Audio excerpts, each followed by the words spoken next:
You know, after more than 60 years of living and over 30 years working with patients over 50, I've realized one important truth: most of our emotional pain doesn't come from the outside world, but from how we react to it. Smart people. Stoic people don't waste energy fighting with toxic individuals. They don't get dragged into useless battles. Instead, they quietly step aside, protect their peace, and let the other person stay stuck in their own chaos. Have you ever walked away from a conversation feeling drained, frustrated, even questioning your own worth? I'm sure you have. Most of us have. A 58-year-old patient once sighed and told me, "Doctor, every time I talk to my brother, I feel like I lose all my energy. I just want to lie down and do nothing." I reminded her it wasn't because her brother was stronger than her, but because she had unknowingly allowed him to touch the most vulnerable corners of her mind. The Stoics teach us this: you cannot control another person's behavior, but you can always control how you respond. Marcus Aurelius once wrote, "You have power over your mind, not outside events. Realize this and you will find strength." That is where true power lives. Imagine this: you stand in front of a boulder. People may yell shove or try to provoke the rock, but the rock remains still. Eventually they tire out while the rock stands firm. That's you when you choose not to react. That's you becoming the gray rock, uninteresting to drama, refusing to feed it with your energy.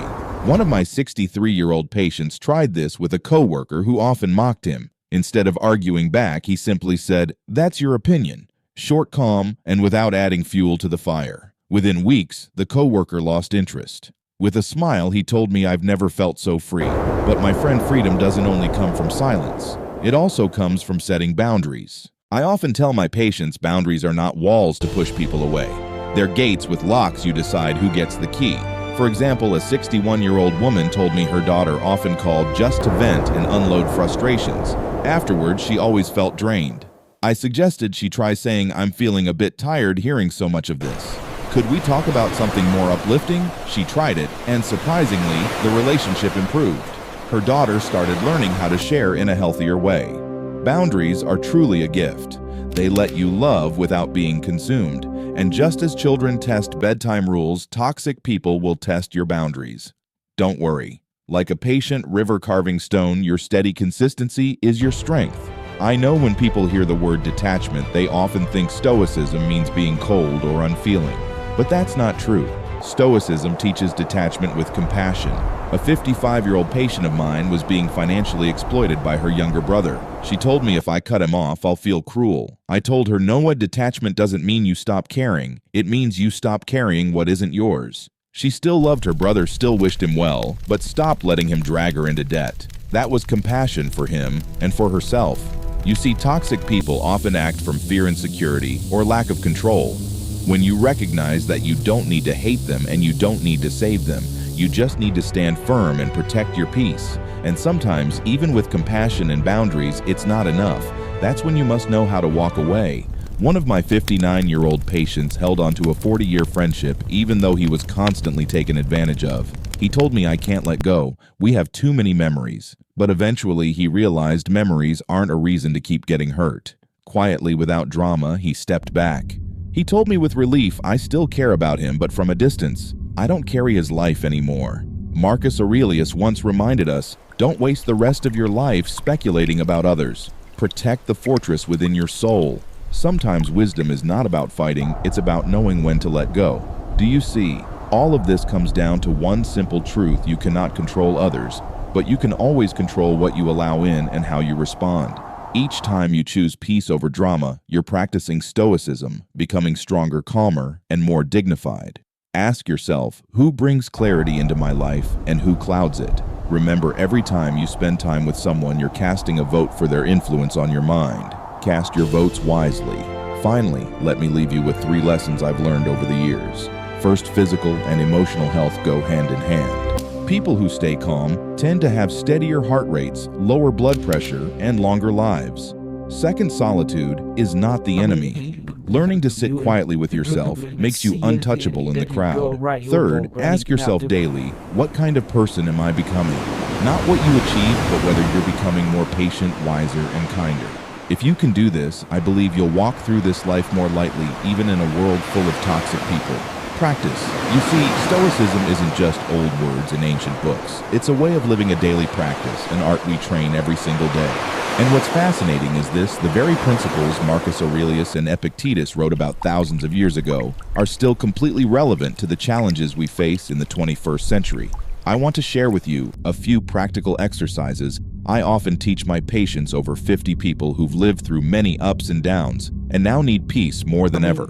Practice 1. Observe instead of react. Imagine a colleague or family member who loves to provoke or criticize. If you react instantly, anger arguments, you've given them exactly what they wanted: control over your emotions. But if you take just one step back in your mind, if you simply observe like an audience member, you'll see more clearly. One of my patients, Mr. H64, once told me, "Every time my younger brother blamed me, I argued back, and then I couldn't sleep the whole night." I told him, "Think of it like a play. You don't have to act in it. Just sit back and watch." The next time his brother complained, he simply smiled and said, "I hear you," nothing more. And he was surprised, "Doctor, for the first time in years, I slept peacefully." Observing instead of reacting, that's the first step to guarding the fortress of your mind. Set boundaries with calmness. Boundaries are not about pushing people away. They're about protecting your energy. Many think saying no is selfish. In reality, saying no at the right time is one of the greatest acts of love for yourself and for others. I remember a 60-year-old woman told me, "My daughter calls me every day just to complain, and after every call I feel exhausted." I suggested she try saying, "Sweetheart, I love you, but I feel drained when I hear so much of this. Can we talk about something more uplifting?" She tried it, and surprisingly, her daughter slowly learned to share more gently. Boundaries don't create distance. They nurture respect and strengthen love. Practice 3. Become boring to drama. It may sound strange, but for people who thrive on conflict, the thing they crave most is your reaction. If you fight back, they win. If you remain calm neutral, they lose interest. One of my 59-year-old patients was often mocked about his appearance by a coworker. He used to argue back, which only made things worse. I told him to simply reply with, "That's your opinion." No defense, no explanation. After a few times, his coworker gave up.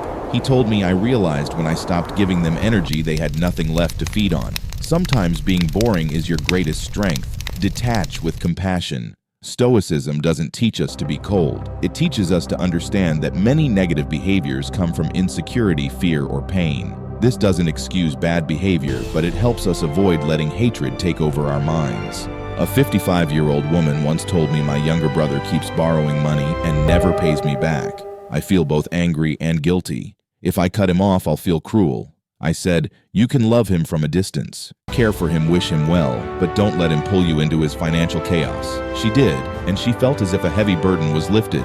Detachment isn't turning your back, it's placing compassion in the right place. Practice 5. Limit contact, expand peace. Sometimes the best solution isn't to argue, it's to reduce contact. As Seneca said, associate with people who are likely to improve you. If a relationship only drains you, you have every right to step back and invest in people and activities that nurture your spirit. I often compare it to washing your hands. After touching something dirty, you wash. After a toxic interaction, you also need to wash your mind, go for a walk, breathe deeply, write a few lines to release it. That's mental hygiene. Practice 6. Know when to walk away. Sometimes even with boundaries and compassion, nothing changes. In that moment, the wisest step is letting go. Not with anger, but with clarity. I recall a 62-year-old man who kept a lifelong friendship even though he was constantly taken advantage of. Finally, he told me, "I still wish him happiness, but from a distance." I'm no longer part of that story. His face lit up as if he had just reclaimed his freedom. Letting go isn't cruelty. It's choosing to protect the fortress of your soul. You see, these 6 practices may sound simple, but they're the solid bricks of a Stoic life.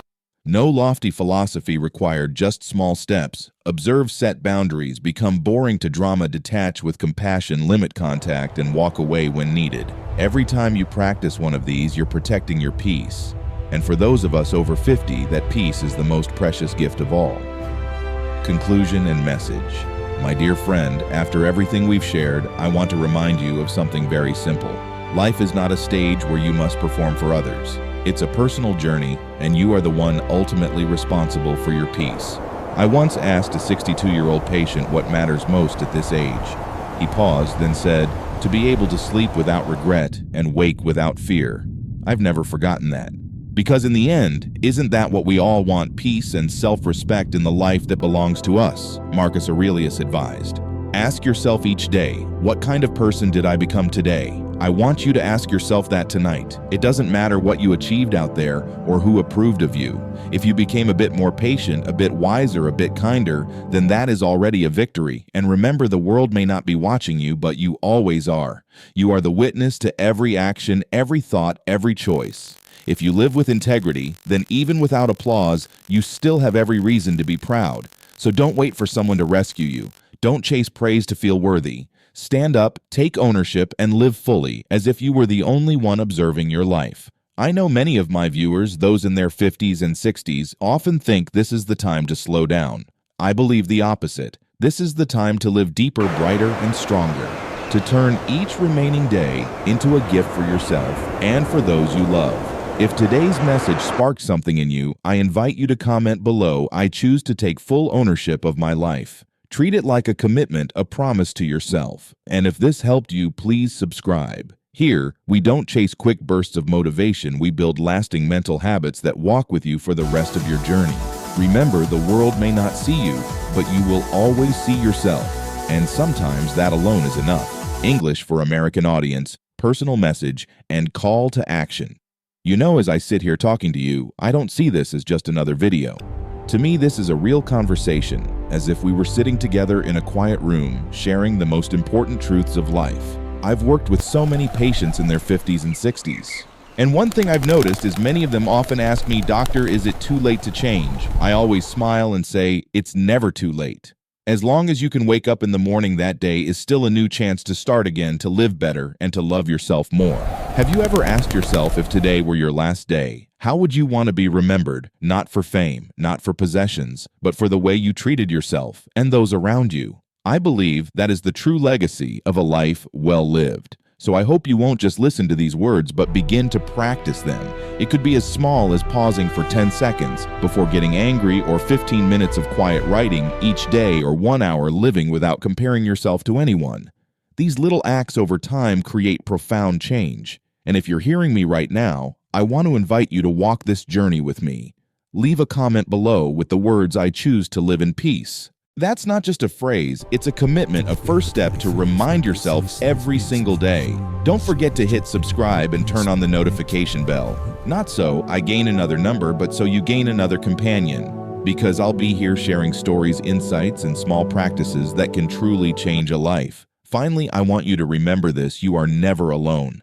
Whenever you feel weary, remember that there is a community here walking together in search of peace, resilience, and inner strength. You are always worthy of a full, meaningful life, and I believe you can begin that life today. Extended conclusion and final sharing, my dear friend. Before we close today's message, I want you to pause for a moment and take a deep breath. Place your hand over your chest and feel that heartbeat. That is proof that you are still here, that you still have the chance to change, to love, and to truly live. I once had a 65-year-old patient who told me, "Doctor, I regret not living with meaning earlier. I spent my whole life chasing work, chasing what others thought of me, only to sit here now and ask what really matters." I looked at him and said, "What matters most is this very moment. The past is gone. The future hasn't arrived. What you truly have is this moment. And if you can live it fully, you've already won." Have you ever asked yourself today, right now, how are you living? Are you worrying about a tomorrow that hasn't come yet? Or are you enjoying a warm cup of tea, a quiet afternoon? Or the smile of a loved one sitting right beside you? The Stoics always remind us life is finite. Every day is a gift. And when you recognize that truth, you stop wasting energy on trivial things like judgment, anger, or comparison. Instead, you choose to invest in what truly matters: health, love, friendship, and inner peace. I want you to remember this. You don't need to be perfect. You just need to make small progress. Today, a little calmer than yesterday. Tomorrow, a little kinder than today. Step by step, those small actions will turn into a great journey, the journey of becoming the strongest, wisest, and most peaceful version of yourself.